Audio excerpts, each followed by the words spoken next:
Continuing discussion of Sri Vishnu Sahasranama, name 801, Arka. The discussion is about seeing the sun, seeing Krishna, seeing everything in relation to Krishna, the Supreme Personality of Godhead. I've been talking about the sun in this series of talks. When we think of the sun, we think of brightness and happiness. Today I'm going to talk about clouds. Clouds make us think of darkness, gloom, depression. It's all in relation to the sun. Clouds are in relation to the sun, because if the clouds are there, we can't see the sun. Of course, sometimes there are different kinds of clouds. There are such clouds that the sun can be partly seen through the cloud, or part of the sun is obscured by a cloud and part isn't.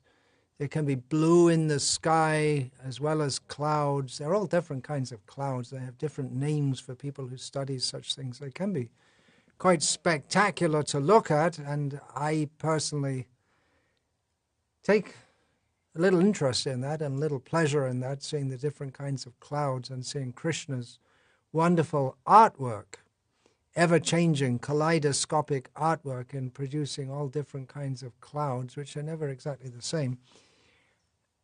But there are some places, especially at this time of year, February, it's winter in the northern hemisphere, and in some parts of the northern hemisphere you'll just get grey skies, day after day after day. You don't even see any particular distinct cloud, but it's just all cloud. And you never see the sun in the sky for days and days and days. Of course, if you go very far in the north, then it'll actually be fully dark. There won't even be anything like sunrise. If you go far enough north, then there is a certain distance. As a kid, I was up in John O'Groats at the north of Scotland, and the sun never. Yeah, that was in the summer. Oh, that's a bit different, isn't it? Because in the summer, you don't have sunset. The sun just goes down toward the horizon and then starts rising again. But if you go further north, then you won't get any light at all. No sunrise, no sunset for 6 months a year. There are 2 days in a year, each one of 6 months. It's like that in the heavenly planets, but it's very different to the North Pole. Anyway, in climes just like the one I was born into, I spent the first, approximately 20 years of this miserable life, or it was miserable until I came to Srila Prabhupada's lotus feet, but in a place where the climate is pretty miserable. People may be pro-England and land of hope and glory and all that kind of thing, but they go for their holidays to Spain, not to England. Many of them, because they expect to get more sunshine there. So gloom, it's gloom. We say a gloomy day, because the sun comes up, but you don't see it, and everything seems a little dark. And even in the daytime, in such gloom, there's enough light to see what you're doing, but many cars, they'll have their lights on because it's just like gloomy all day. And gloomy, the word can also be used in relation to a person's mood. I'm feeling gloomy means I'm feeling depressed. And the two things often go together, because the weather, if it's just overcast all the time, that word is used, overcast, when it's just grey skies and you can't even make out the sun, where it is in the sky. then your mood also tends to become quite gloomy. And we find that people in those climes, they tend to drink a lot of alcohol. Their pleasure it's in the mode of ignorance, because such a dark climate, and gross sex, and then getting drunk and violence. These are different symptoms of the mode of ignorance. The mode of ignorance, one tends to become inactive, dull, gloomy, depressed. But another feature of the mode of ignorance is violence, meaningless violence, and just nastiness to others with no particular reason. Just because one's consciousness is so miserable and you just feel like making others miserable. It's a very low state of consciousness. So they're talking about the cloud, and what's this got to do with Vishnu? We're talking about the sun. Well, the cloud is also a product of the sun, which is understood by the Vedic rishis who gave this example. The cloud is a product of the sun, but it obscures the sun from our vision. The sun is much greater than the cloud, but because we are a long way from the sun, and we are very small, then a cloud which is very small in comparison to the sun, and very far away from the sun, can obscure our vision of the sun. So in this sense, a cloud is like illusion or maya, by which we don't see the sun. And if the whole sky is obscured by grayness for day after day after day, we might even start to doubt that there is any such thing as a sun, and just think, well, it's normal to be in this gray condition. And that's something like atheism. People can't see God. All they see is the gloom of this material world, and therefore they don't believe. I didn't see any sun. Where's the sun?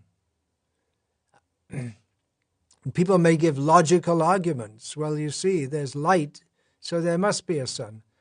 But people will say, well, I don't see any sun, so there isn't any sun. And it just seems to make sense. No one's ever given any evidence of the existence of the sun. Now, of course, this is hypothetical, what I'm saying, because no one makes such an argument, because even in grey-skied Scandinavia or England or whatever, there are times when you do see the sun. And it's not like that. So it's mostly in the winter, it's like that. And even in the winter, sometimes you'll see the sun. So just hypothetically, if there's just grey skies all the time, we might doubt that there's any such thing as a sun, and people who believe in it, they may be scoffed at. There's no evidence. You're just making it all up. There's no evidence of any sun.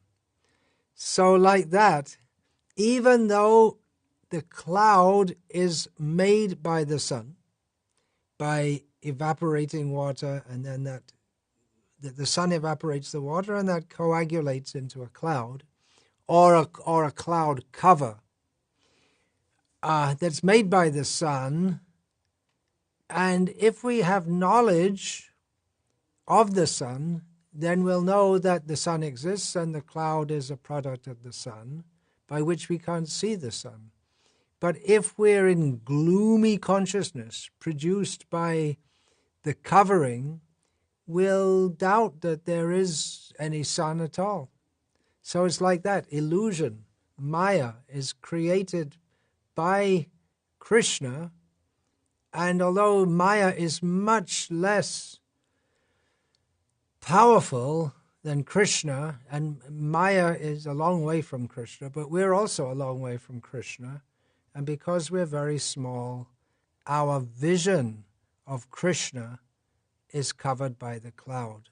So this is one example that we can conclude from the cloud, and there are many more, or several more, in relation to clouds, which the Vedic rishis have given. You see, we're just talking about one phenomenon here, the sun, and of course, remarkable phenomenon. But the sun has given rise to so much philosophical thought among the Vedic rishis, and they're given so many examples by which we can understand the absolute truth simply by contemplating the sun. Most people don't think of this. Most people are not very philosophical. They take the rising and the setting and the shining of the sun for granted. Others may be more inquisitive, and they make scientific investigation into what is the nature of the sun. Both science and philosophy, they are concerned with the nature of reality. There was no divide between science and philosophy in the Western world. It was just considered what we now call science, or no break between science and religion. It was all thinking and trying to understand things as they are, which is the meaning of the word philosophy if we go to its etymological Greek roots, love of truth. But yeah, you can see from this series of talks already so many examples have been given, and many more to come, how the Vedic rishis, they thought very deeply, and by the grace of Krishna within their heart, they're able to understand by seeing material nature. They're able to understand and explain to their disciples the nature of higher reality by seeing all the things around us. And this is very much apparent in the description of the 24 gurus described in the 11th canto of the Bhagavatam. I gave a series of talks on that a few years ago. The 24 gurus that we can just see just by observing around us. We can observe all kinds of things going on around us which might not seem to be very important, but we can derive lessons from everything if our consciousness is in Krishna consciousness, and especially if we're trained in knowledge of Krishna by studying Shastra. Okay, here's a verse from Srimad Bhagavatam, Canto 4, Chapter 31, Text 15, translation and commentary, by His Divine Grace, A.C. Bhaktivedanta Swami Prabhupada. Yataiva suryat prabhavanti vara, punascha tasmin pravishanti kale, bhutani bhumau stirajangamani, tata harav eva guna pravaha. During the rainy season, water is generated from the sun. Now, the translation here is given during the rainy season, but there's no rainy season per se in many parts of the world. There is in India, but the example pertains anywhere and everywhere where there's rain. In some parts of the world, there's not much rain at all. In some parts of the world, there's a lot of rain, but the same principle. During the rainy season, or whenever we see rain, rain is what? It's water generated from the sun, or the water is evaporated from the earth, from the seas, from the bodies of water. And in due course of time, during the summer season, the very same water is again absorbed by the sun. Yeah, so the sun gives rain, and the sun sucks up again rain. We have in Bhagavad Gita, the Lord Krishna says, Tapami aham aham varsham nigrinami utsrijami cha. Krishna says, as the sun, I heat the world, and I send forth and I withdraw the rain. So it's all connected. So it's the same water is generated by the sun in the form of rain from the clouds, and then again sucked up by the sun. Similarly, this verse says, all living entities, moving and inert, are generated from the earth. And again, after some time, they all return to the earth as dust. Srila Prabhupada is bringing in this return to the earth as dust. Srila Prabhupada is introducing that in the translation with obvious biblical overtones. Dust thou art, and unto dust thou shalt return.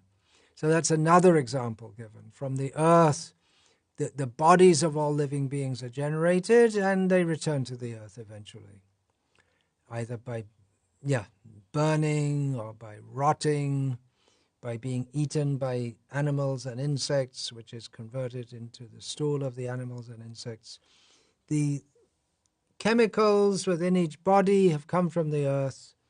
They're replenished by the earth in the form of food, which comes from the earth.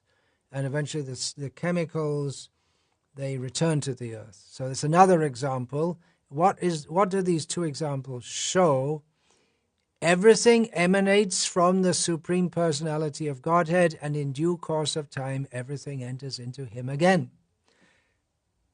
So that's another thing we can think of when we see the sun and we see the cloud. That we see the cloud is produced by the sun. The cloud sends forth rain. Not all clouds give rain, but the cloud that gives forth rain, there are different words in Sanskrit for rain clouds. Jalada, rain or water-giving cloud. Nirada, same thing, water-giving. So when we see that, if we're very philosophical and we're tuned into the teachings of Srimad Bhagavatam, we can understand that, oh yes, now the rain is coming from the cloud, which is coming by the energy of the sun, and that rain which is now coming on the earth will again go back to the sun, or again be lifted up by the sun. So in the same way, all living beings, they're generated from the Supreme Lord, and again they enter into Him. What does that mean? That can be understood in various ways.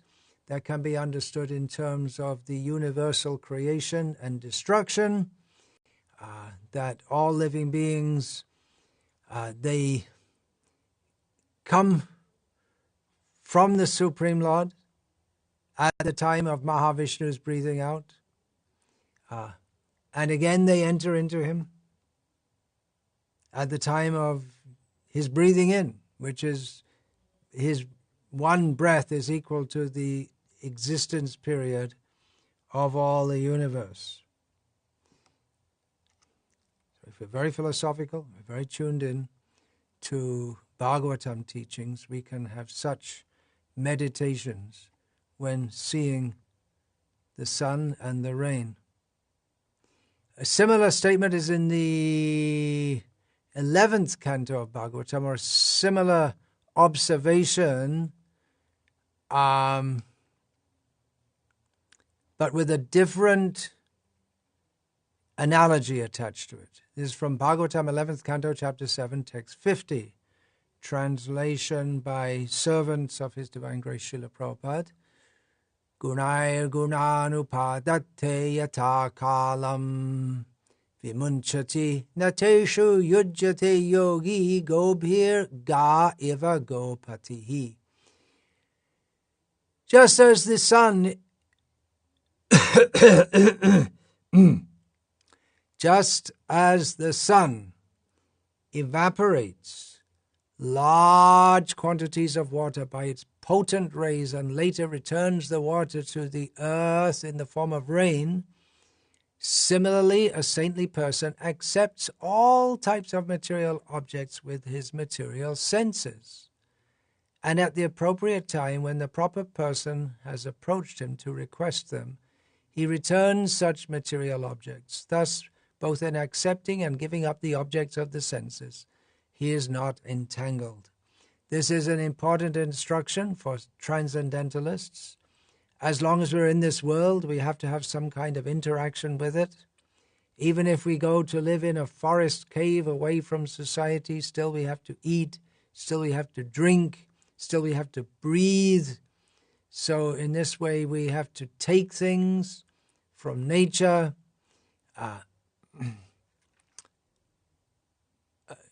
A saintly person, I myself have taken the role of a saintly person in the service and on the order of an actually saintly person, my most worshipable Gurudev, His Divine Grace Srila Prabhupada. And we are enjoined, sannyasis or those who take the role of representing Krishna and the Krishna consciousness movement in this world, to accept gifts. Dadati pratigrihnati, to give and take. There's giving and taking. People give things to us, and we should give them to others. Only take as much as we need for our bodily maintenance and for what we need to spread Krishna consciousness, and don't take any more. Don't you take it from others to be a medium by which they can make their offering to Krishna. And then you give that for serving Krishna. Someone may give me some money, I may give it to a temple to help maintain the temple and the services to Krishna. I may give it for printing books, which are strictly about Krishna consciousness, and so on. So one can remember this, that everything is in flux. Just like on the universal scale, the water is being evaporated and then again sent forth, and then again evaporated and then again sent forth. So in the same way, if people give us something, it's not that we just keep it and think it's mine, but act as an instrument, just like the sun acts as an instrument in the service of the Supreme Lord. The Sun God acts as an instrument in the service of the Supreme Lord in the Supreme Lord's plan for the functioning of the material world. So in the same way, a devotee accepts things and gives things, and gives appropriately for serving Krishna.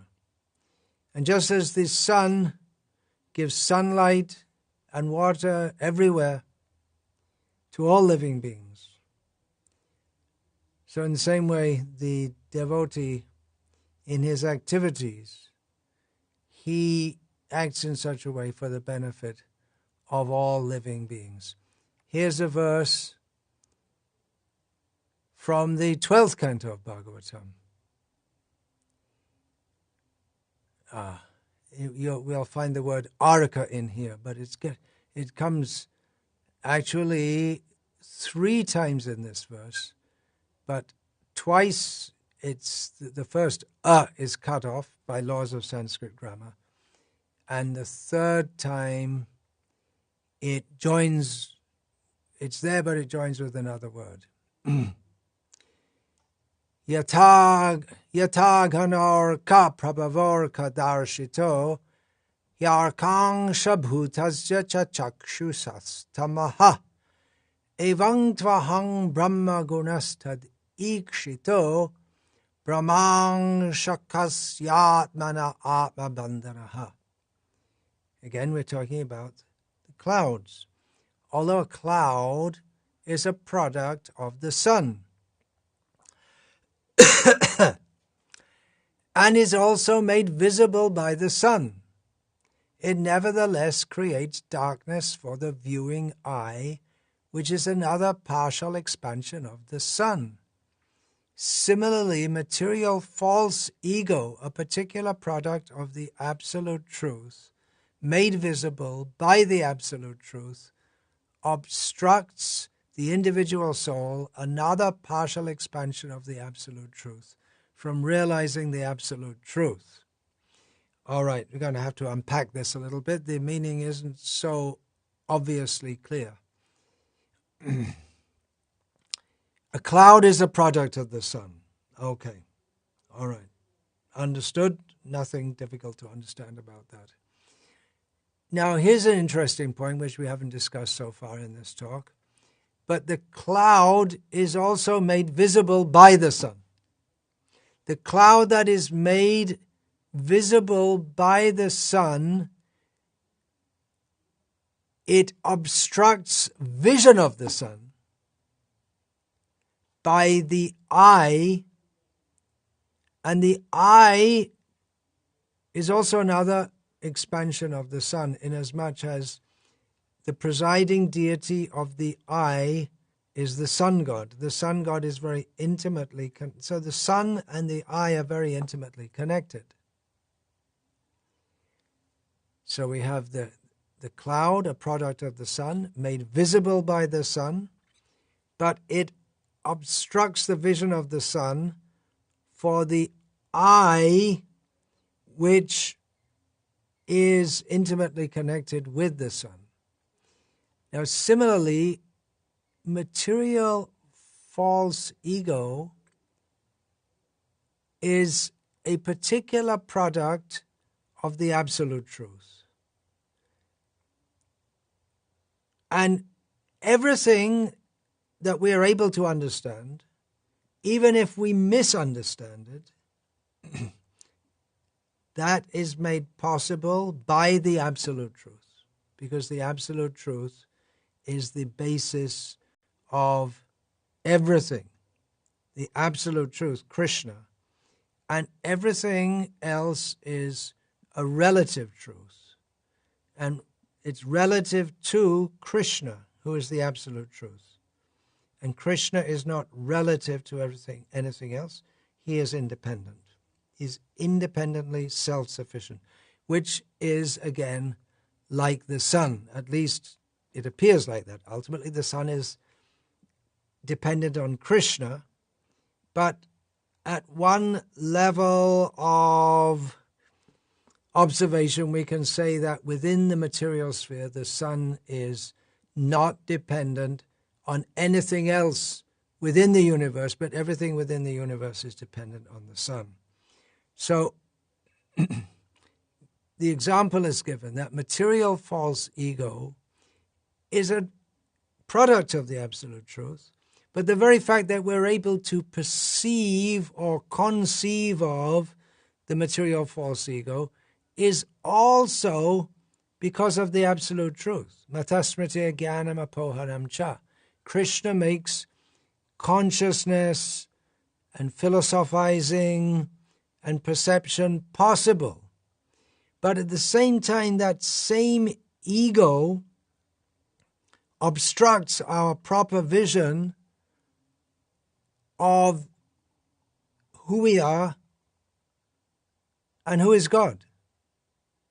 It obstructs the proper vision of who we are. And who are we? We are a product of the absolute truth. But we can't understand the absolute truth because of false ego, which is also a product of the absolute truth. But the very fact that there is false ego, we can understand by the grace of the absolute truth, Krishna, and therefore we can understand the problem and start to make a solution of it by reading Srimad Bhagavatam. This is a little bit recondite.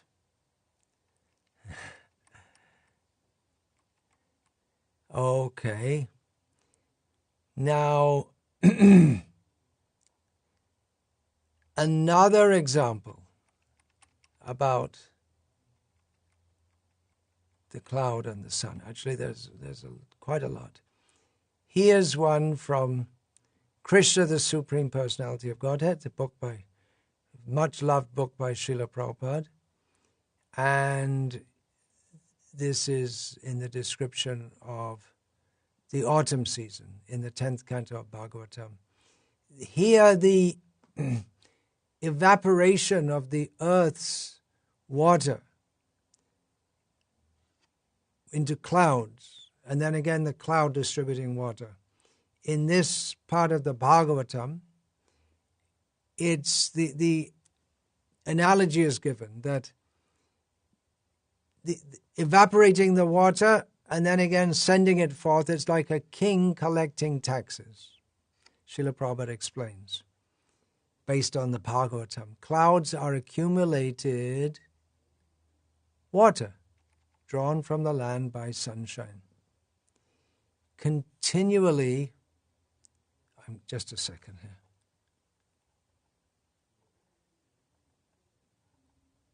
Whoa. Whoa.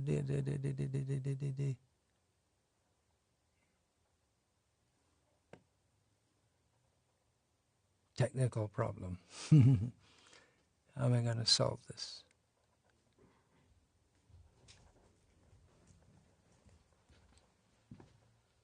Oh,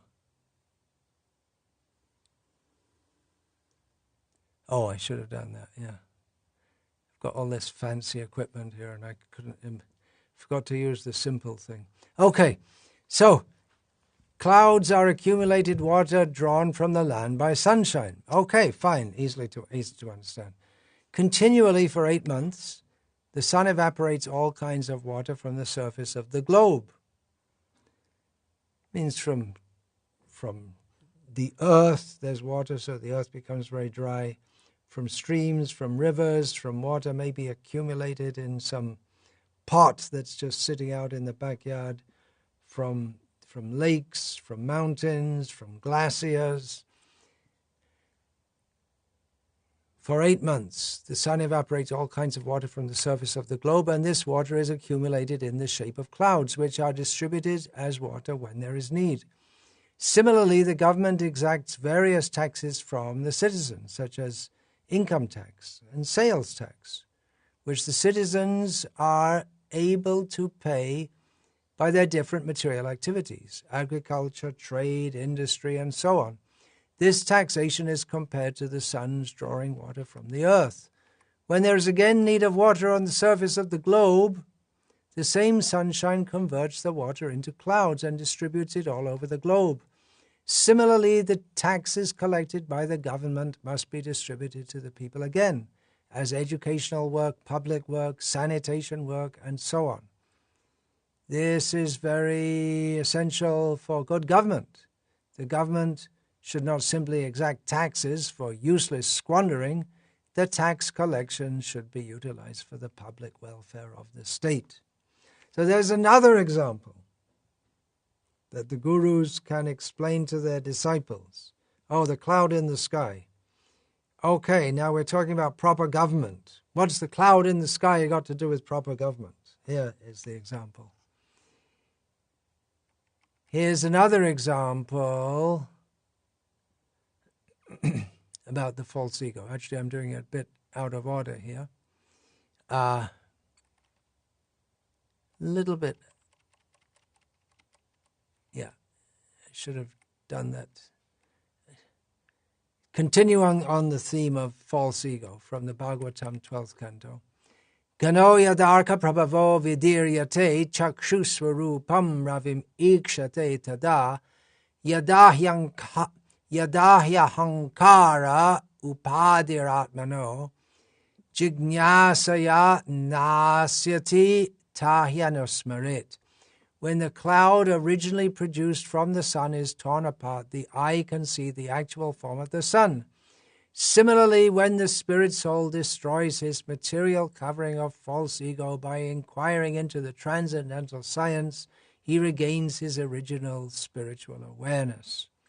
So, the cloud is produced from the sun, which is like the false ego covering our consciousness, but the sun can also disperse the cloud. So, and then we can see directly the sun. So in the same way, then by Krishna's grace, Krishna, who has produced this false ego, Krishna tears apart this false ego, then we can see things as they are. There's a process for doing that, which begins with inquiring into the transcendental science.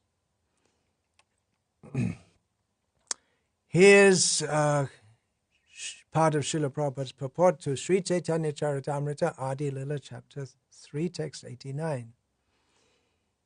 The sun may appear covered by a cloud, but actually it is the eyes of the tiny people below the cloud that are covered, not the sun. Yeah, we say the sun is covered by the cloud, but actually the sun is not covered by the cloud. It's our vision that is covered. The cloud is very small and insignificant in relation to the sun. If those tiny people rose above the cloud in an airplane, and we can see Srila Prabhupada is a jet-age Parivrajaka Acharya, he can give such examples. If those tiny people rose above the cloud in an airplane, they could then see the sunshine and the sun without impediment. That's a common thing that you take off in a plane and there's all clouds in the sky, but then you go up and above the clouds and then it's all bright and blue skies. Similarly, although the covering of Maya is very strong, Lord Krishna says in the Bhagavad Gita, this divine energy of mind, consisting of the three modes of material nature, is difficult to overcome. But those who have surrendered unto me can easily cross beyond it.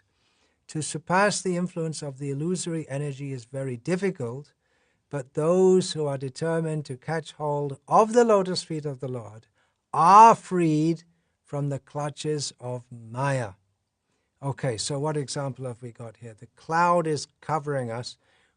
In this example, we have to go above the cloud. Then we can see clearly. We can see the sun. We can see Krishna. So catch hold of the lotus feet of the Lord, hang on, and Krishna's above the cloud, and he'll take us above the cloud. This is the example given. Now, another example given in relation to the cloud. This is from Chaitanya Charitamrita, Chaitanya Mahaprabhu speaking, Madhya Lila, chapter 6, text 138. Vyasa Sutra Artha Joiche Shurje Kiran Shakalpito Bhasha Meghe Kore Achadan. Chaitanya Mahaprabhu says to the Mayavadi sannyasis, the Brahma Sutra compiled by Srila Vyasadeva is as radiant as the sun. One who tries to interpret its meaning simply covers that sunshine with a cloud. Chaitanya Mahaprabhu says the meaning of the Vedanta Sutra, Brahma Sutra, is clear, just like the sun, absolutely clear. Now, to anyone less than Chaitanya Mahaprabhu or to anyone who hasn't been enlightened by Chaitanya Mahaprabhu, the Brahma Sutras appear to be arcane. What is the meaning? Atato Brahma Jignasa. Now we should inquire about Brahma. Now means when. And Brahma, what does that mean? And then the next sutra says, what is Brahma? Janmadya Zayataha, from which there is birth, etc. Oh dear.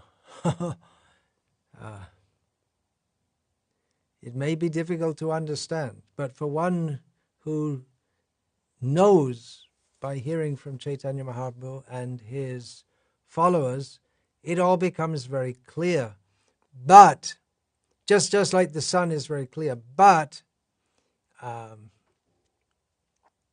Chaitanya Mahaprabhu says, the teaching of Shankaracharya, his commentary on the Vyasa Sutra, he's tried to interpret its meaning without giving the actual meaning, and therefore what's happened is that the clear understanding is just like it's like covering the sunshine with a cloud. So various examples are given of clouds. This whole material world is dark and gloomy. It's a cloudy existence. Let's come to the sunlight of Krishna. Come out of the gloom. Come out of the doom. Come to Krishna. Light up your life with Krishna. Go beyond the cloud. Hare Krishna.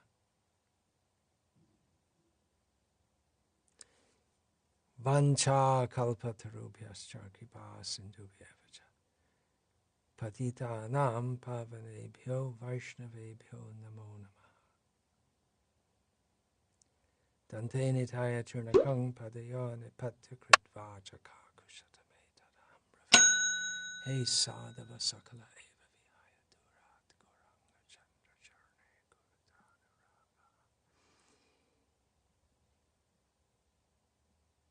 Parivadatu jano yata tata va nanumo corona vayang vicharyama. Hari rasa madira madati mata bhuvi vinuta. Hare Krishna, Hare Krishna.